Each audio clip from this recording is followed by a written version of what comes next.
10 toes in when we standing on business. I'm a breaking news America, Israel અને Iran વચ્ચે તણાવ વધી રહ્યો છે. યુદ્ધ આ ખરેખર થઈ રહ્યું છે? હા, ટીવી પર છે. ખૂબ ખરાબ લાગે છે, પણ આપણે સુરક્ષિત છીએ ને? નમસ્તે બાળકો. નમસ્તે શિક્ષક. શાંતિથી બેસો. આજે આપણે શીખીશું કે યુદ્ધ સારું છે કે ખરાબ અને તેના પરિણામો શું આવે છે. ચાલો બાળકો, આપણે યુદ્ધ વિશે જાણીએ. મેડમ, લોકો યુદ્ધ કેમ કરે છે? સારો પ્રશ્ન. યુદ્ધ ઘણીવાર શક્તિ અને સંપત્તિ માટે થાય છે. આપણે શાંતિ માટે શીખવું જોઈએ. શિક્ષકે સમજાવ્યું, ક્યારેક દેશો વચ્ચે મતભેદ થાય છે, પરંતુ શાંતિ સૌથી મહત્વની છે.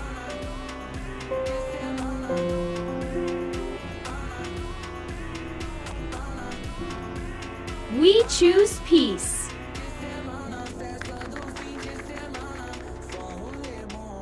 વિડિયોને લાઈક કરો, શેર કરો અને સબસ્ક્રાઇબ કરો.